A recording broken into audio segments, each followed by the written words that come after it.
I'll do a very, very quick intro to myself, just so that you know who I am. I'm Gaylene Gould. I'm a multidisciplinary artist, and a lot of the work I'm doing is around creating spaces for more compassionate connecting something, which is what we're going to experience today, hopefully in this next hour. This workshop carries on from what we were speaking about this morning, which was around a very specific aspect of compassion, which is self-compassion. And so that's just to set that stall. Is that what we're going to be doing today? And I'm going to introduce an exercise that I developed for myself as a way to develop a self-compassionate voice. So I'm going to offer that for you to try and to see what you think, effectively. But I just want to see, as for those of you here this morning, any questions or anything that arose from this morning that's still lingering, that might be as a reflection or as a question, or there might not be, but I just wondered. Yeah, I didn't ask it because it was towards the end, but it didn't bother me. And it's to do really, that self-care for yourself. You said you'd worked in a corporate organisation and then you chose to leave. And I think this is something that I have struggled with a lot. So I've worked in an organisation for about 4 or 5 years. Really challenging, pushing the agenda, but at what point did you decide? What influenced you to say, because I'm sure you did the same with that organisation, you feel like I've got enough passion to keep going, and just what was it that really turned your turning point? Yeah. To decide actually it's enough now, I need to look after me because... It's really interesting. It's a really good question, and I guess I'll answer that differently depending on when you ask it, because I suppose at the time it wasn't this clear. So what I'll say to you now, I probably wasn't this clear at the time. But from what I remember at the time, that it wasn't just one thing. It was an aspect of many things. The main thing, one of them was the fact that the job that was created for me to do was not a job, in the sense that, what I thought I'd joined to do, that's that classic thing, actually wasn't what the job was. The second thing, so there's lots about the kind of structure of the role within that particular organisation, within the particular leadership at the time, which was, and what's quite interesting with this idea about thinking about care-led leadership, because it only took one leader who I think was at the end of their career, I don't know what was happening in their life, but was really, I think, had developed a reputation of cruelty, and that became their MO. I think this is the sort of leadership we're leaving behind. But I guess there was a type of leadership, this was working in a film sector, which was all about you had to prove yourself through a certain kind of discompassionate leadership. So that allowed not a lot of things to grow around it. I really learned that. It wasn't just myself, it was everyone around this space couldn't grow. And that was very clear. The clearer that got, the clearer it was like, well, I have a choice.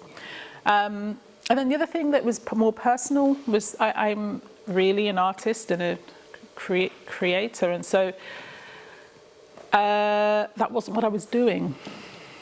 And so I wanted to give myself permission and space to do that. So it was a mixture of all of these things. It's quite complex.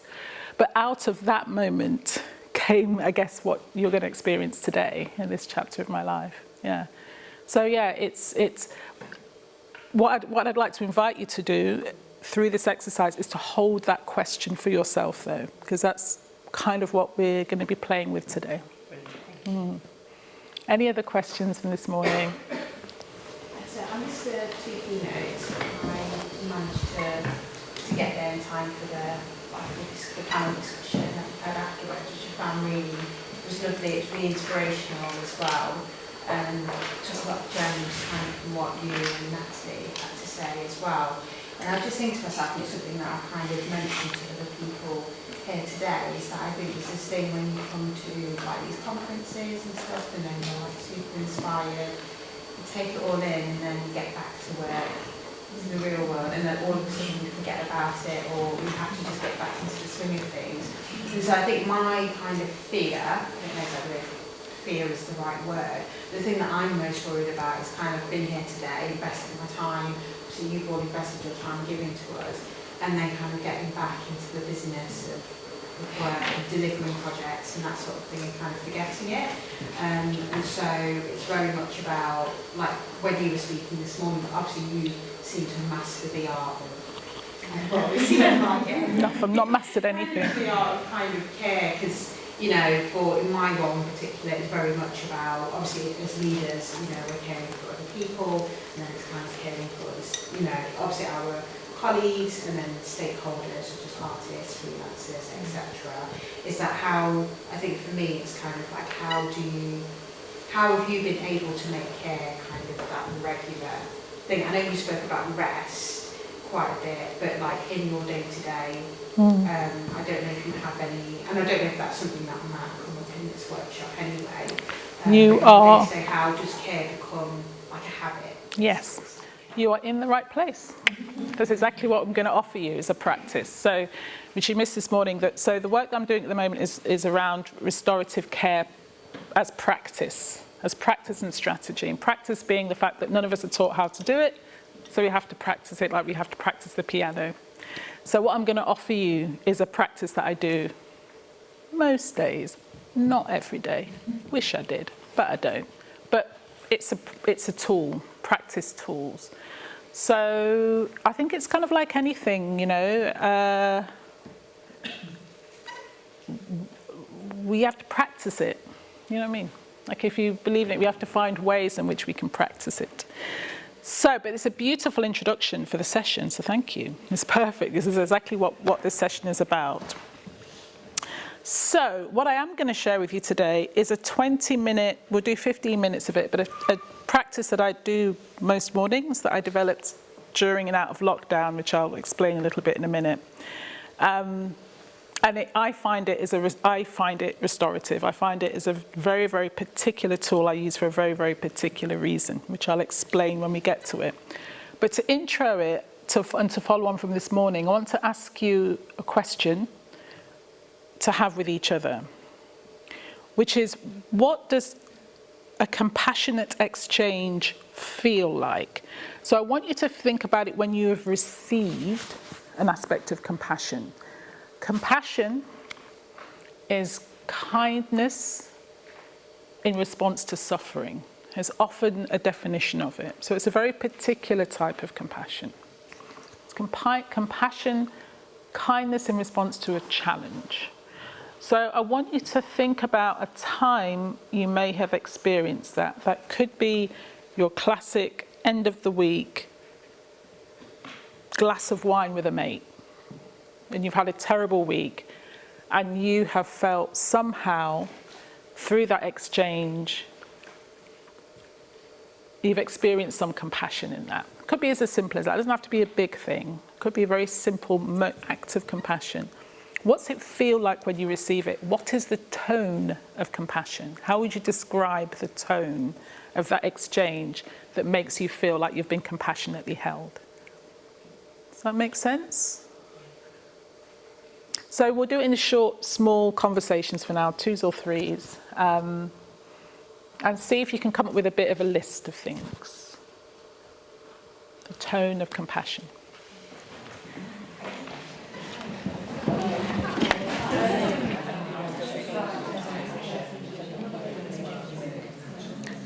Okay.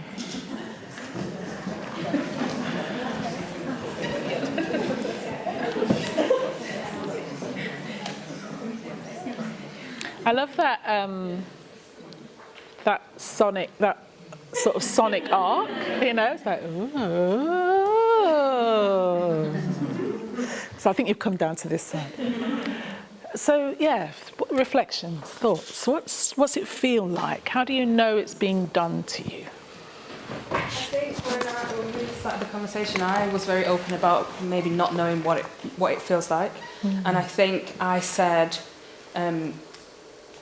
So I think it came from a place of not really knowing if I've received that compassion before, and then being like, oh, maybe I went through this journey of being like, oh, maybe I was so much in the challenge that I didn't realise I was receiving compassion, which then led on to another thought. And in fact, I have received compassion, and what it felt like in that moment was, I wrote it down, reassurance and understanding. Like grounding yourself. Yeah, rather than concern. And maybe that's why I didn't realise it was compassion. Because I think what I expect from people, or what I've experienced before, what I think people think when they're like, oh, I need to give this person compassion, is that I'm really worried for you. Whereas actually what I've received has been, no, I understand where you're coming from, I see why that is like that. What can we do next? Beautiful. It's probably the most gorgeous description of compassion, actually. Well, what compassion is and what it isn't. Often that sense of helping is not reassuring and understanding. And and what I'm hearing, I'm hearing lots in that, but thank you for that. Any other reassurance and understanding goes on the board? Magic board. We talked about how it felt free. You could bring this whole self to that conversation and feel like you could be yourself, but not free. Whole self and freeing. As opposed to Being misunderstood, hiding parts of yourself. hiding parts, right? Yeah. Advice, because sometimes people actually do that. Yes, that's right. I'm a very good advice giver. Yeah, that's right. Yeah, that's. I really like that whole self freeing, as opposed to I can only be part of myself in this. I can only reveal this part in this conversation. Yeah. Any other things? We talked about the sense of feeling seen, and you mentioned before understood, and you said believed as well. And if someone can't understand what you're experiencing, that they believe you. So good, such a good one.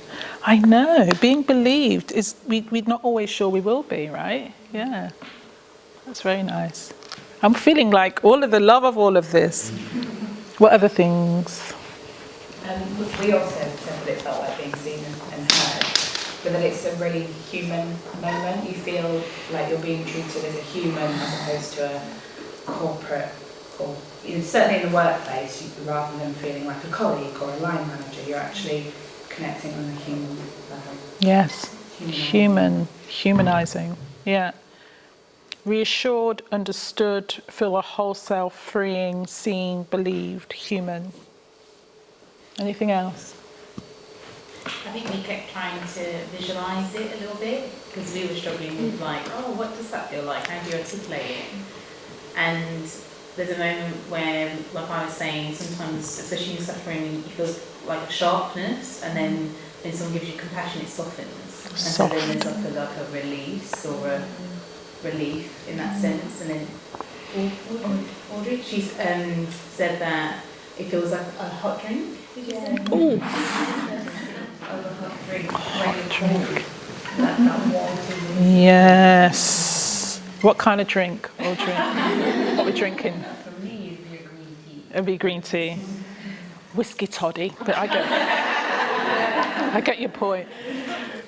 What I'm not hearing in any of this, reassured, understood, whole self, seen, believed, freeing, human, soft release, hot drink, green tea, whiskey toddy, is fixed.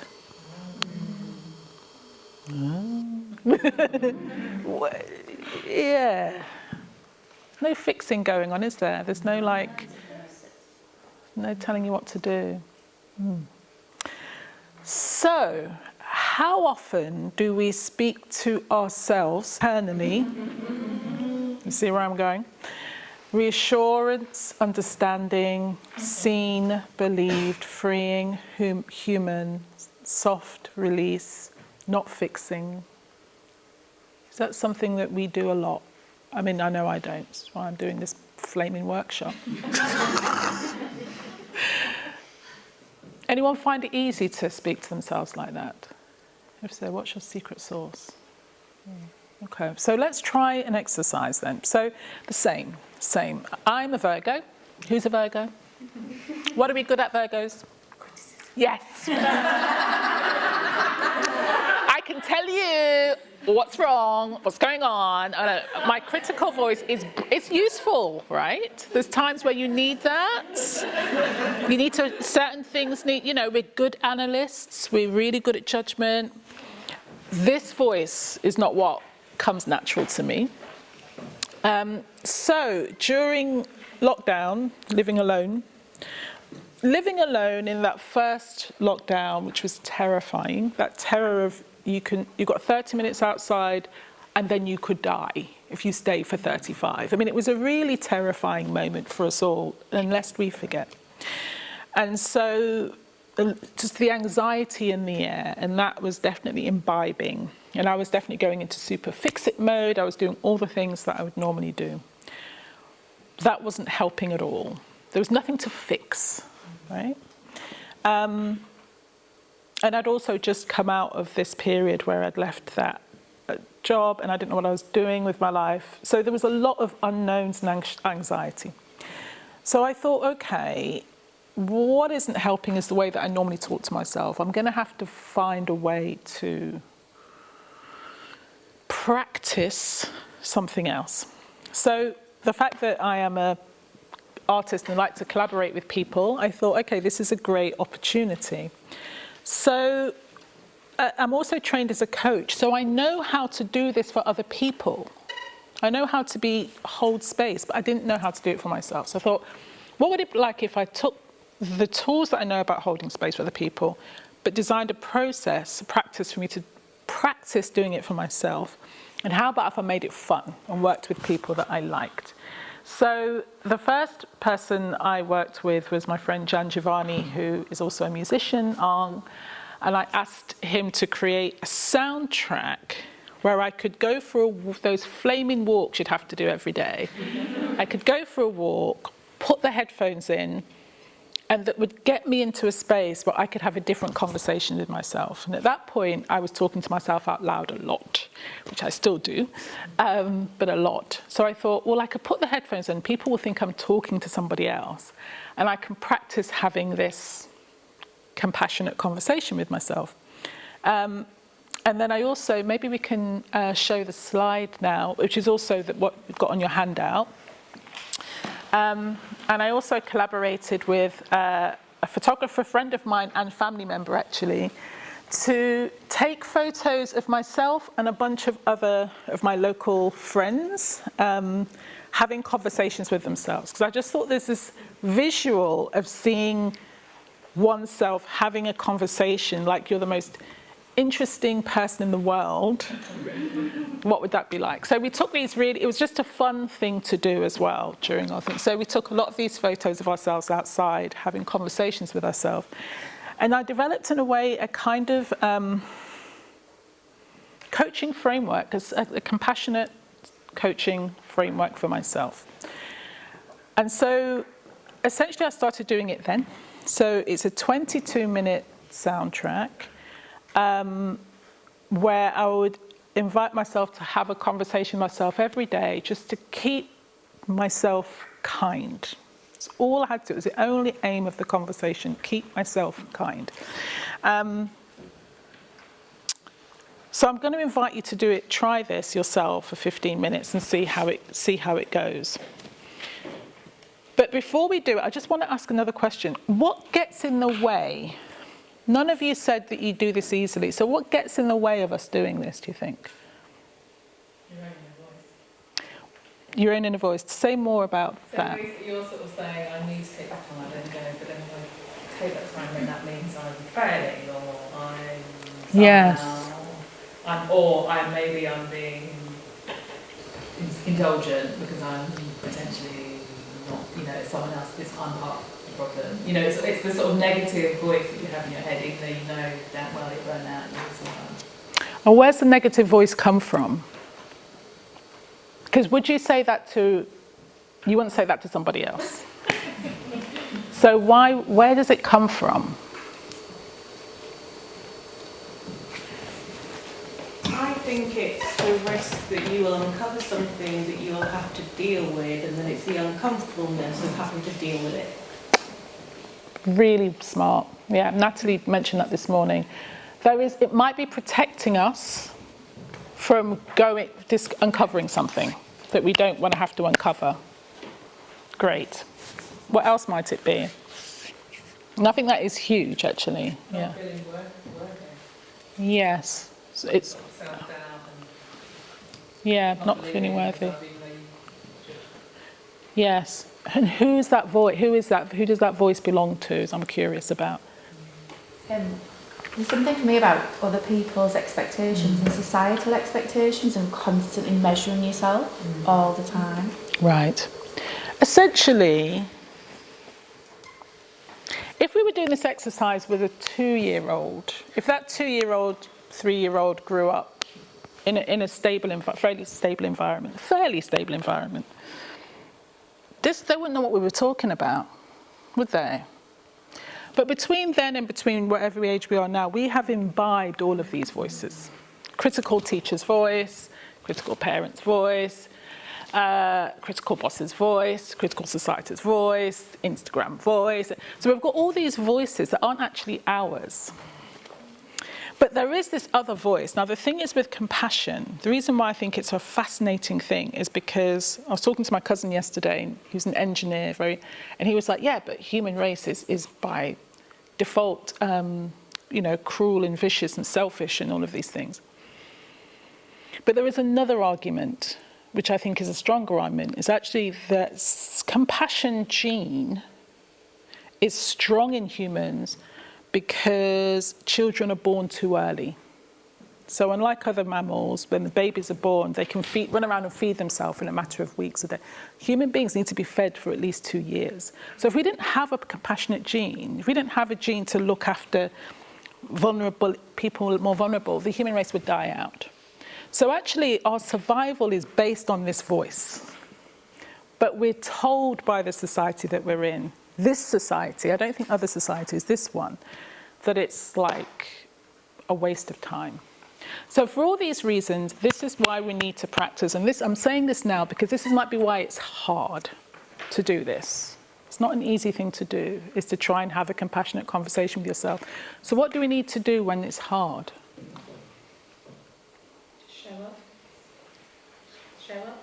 Show up. Practice. You're not going to be good at it from the start. Yeah. And what do we need to do with ourselves when we're not good at things from the start? Be kind. Yes. You see the circular thing here? So when we're trying to practice self-compassion and we're not good at it, then we need to be compassionate. See what I mean?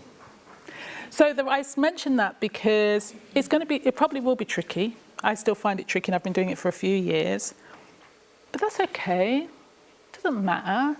You'll be fine. You're trying. You're just practicing something. It's always hard when you practice something. And that's the way we can start practicing talking to ourselves. See it? Right, okay. So here we go. Let's go in. So we're going to try this for 15 minutes. So there's only one rule. So these are some invitations, but there's only one rule to the exercise. We're going to do this as a writing exercise. And you're going to interview yourself. You're going to talk to yourself and ask yourself questions like the kindest person would ask that you would like to be asked. All of the stuff that you wrote at the beginning about what compassion feels like, it's that voice. And they're going to start by asking you, so, your name, what do you want to talk about? That's it. That's the only thing. That's the only rule for this exercise. What comes next is up to you. Don't overthink. It's a freestyle. It's a free write exercise. And you're going to see what happens. And then you might stop. And if you stop, you could use some of these as prompts, if you like. But you may have better ones. Tell me more about that. Describe that for me. Why do you think that interests you? How would you like to feel about this? What might help with this feeling? What else would you like to talk about? How could you be even kind to yourself? This is really hard, I get it. This is so hard. How could you be kind to yourself right now? What are you proud of? What advice would you give yourself? What advice would you give a friend who might be able to help you? How can I help? Try asking yourself that. It's very interesting. How can I support you? What do you need right now? How could this be easier for you? So these are some examples, but you don't have to use them. But effectively, that's it. That's the exercise. The other invitation is write with two hands. So you could ask yourself with your dominant hand and respond with your less dominant hand, or vice versa, and see what happens. What's the aim of this exercise? What's the aim? What are we trying to do? Be honest. Yes. There's no aim apart from just be kind to yourself. It's the only aim. So you don't have to achieve anything. You don't have to fix anything. You don't have to do anything. You just have to see what it's like to have a compassionate. See what emerges.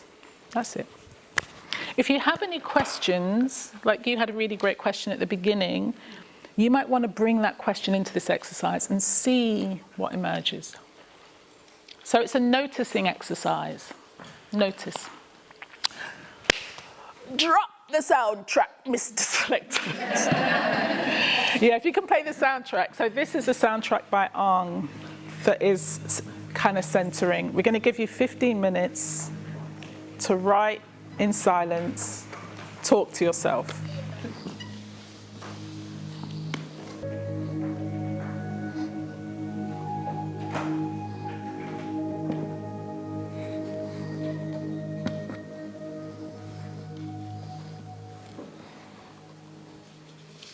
Okay, if you just finish off your sentence.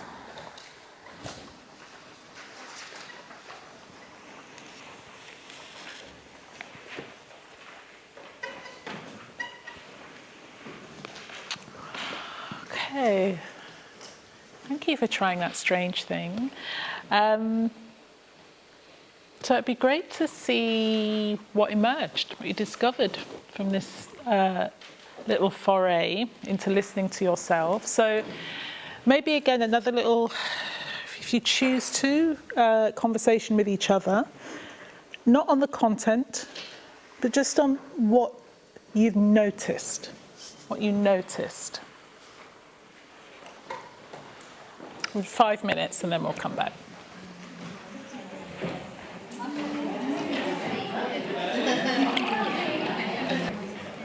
I would love to hear any of your reflections, actually. We've got a few more minutes. Any things that you noticed that stood out for you? I think the combination of doing the what does compassion feel like, and then doing this from a standpoint of asking yourself, how can I help? I think usually when I'm quite compassionate towards other people, but I think there's usually a disconnect. I don't know what they're feeling. I'm not feeling that in that moment. But then in this moment, I was like, okay, feel what I usually feel. And so then, as if I was being able to connect, I could connect more so with myself. I think being able to feel the feeling, then ask myself that question, and then I had a realization of like, oh my God, that's what I've been doing, or like not really sitting with myself. Yeah. And then imagining not doing that with someone else, not sitting with them. I'm like, oh, how could I not do that?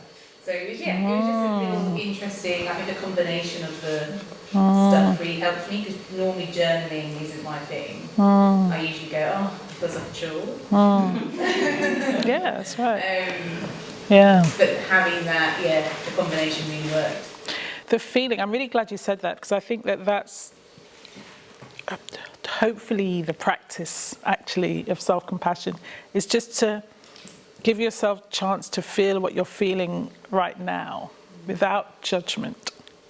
Just noticing, I'm feeling this.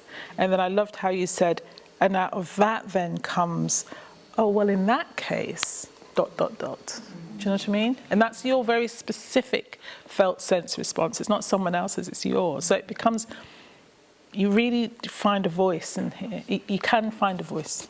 Not all the time, but you can. Any other reflections. A couple of things over here. One of us said that we're quite rational. Our compassion itself is quite rash.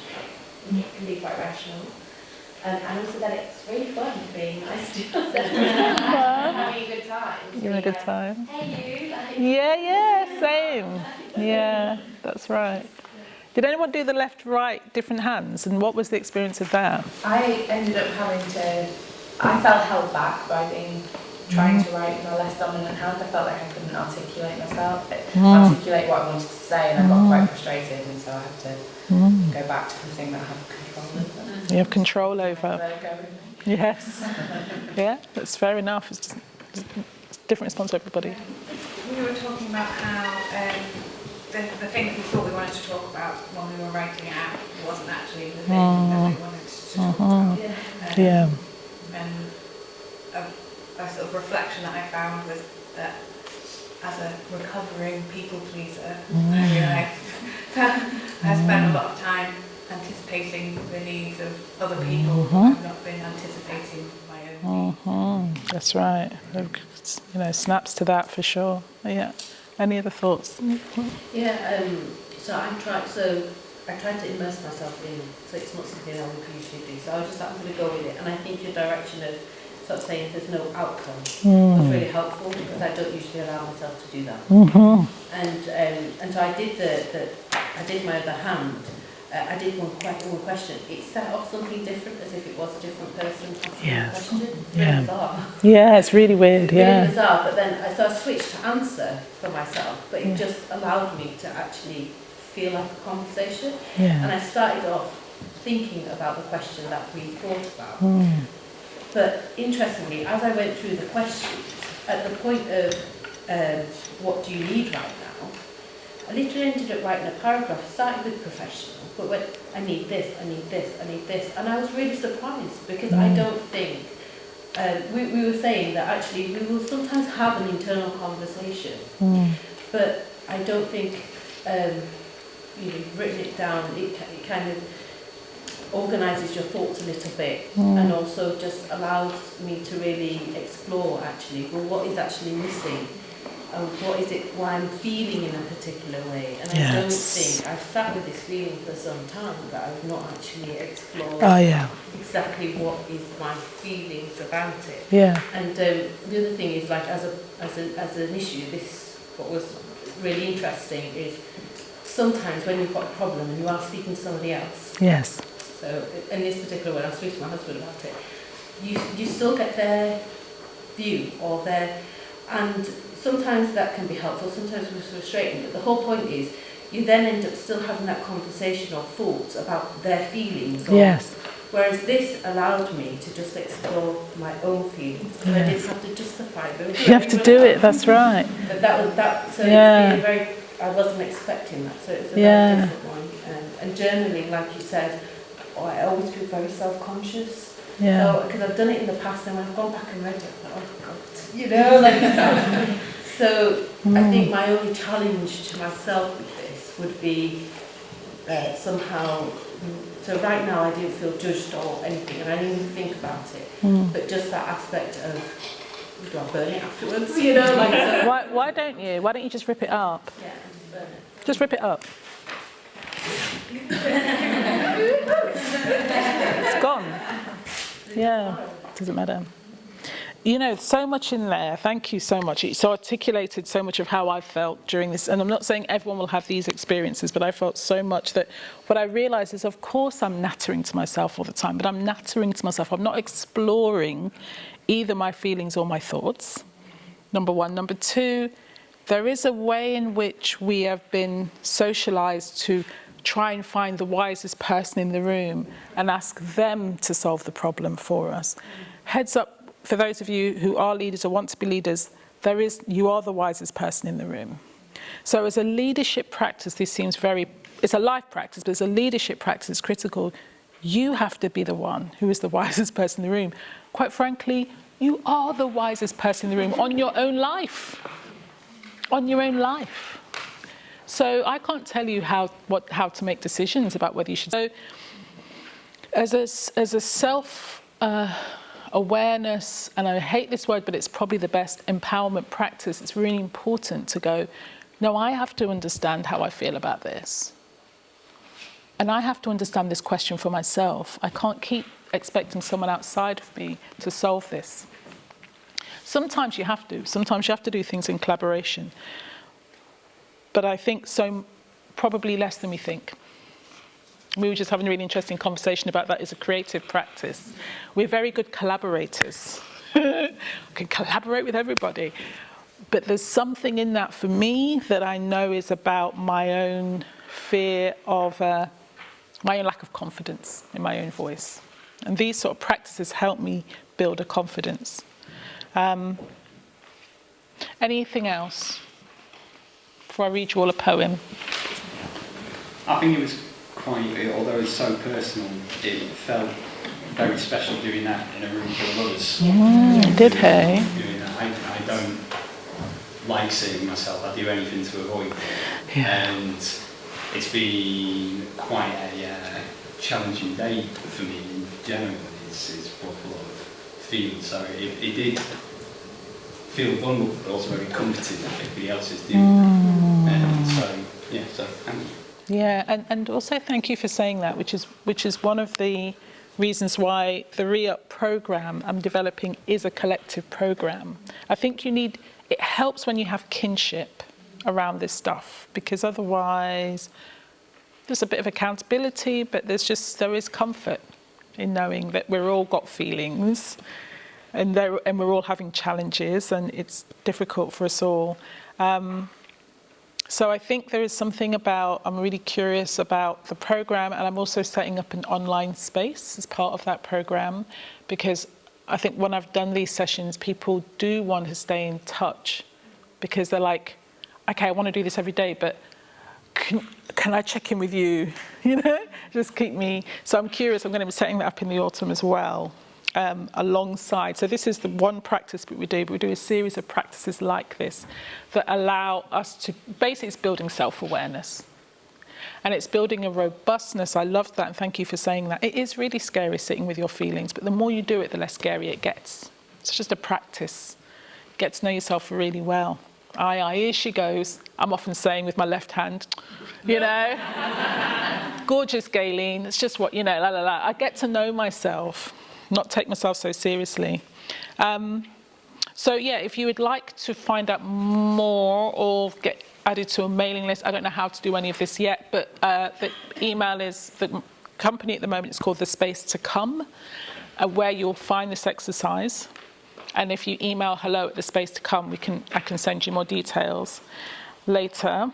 But thank you, though, for trying it, because it's very brave. It takes great courage. I'd invite you all just to touch your heart and just feel it for a second, because we're all human, not perfect, trying to work it out.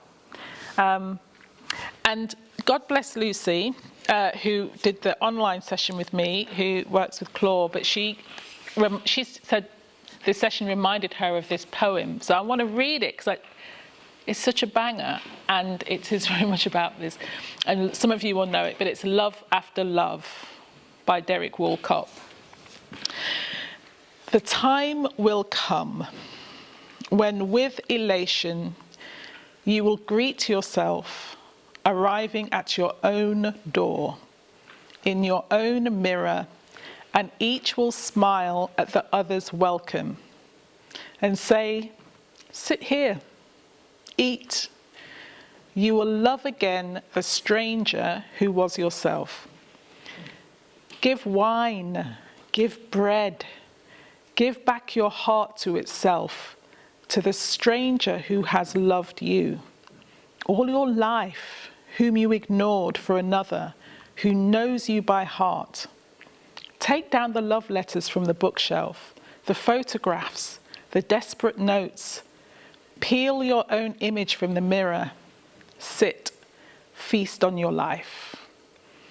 That's from Derek Walcott. But thank you all so much for taking the time.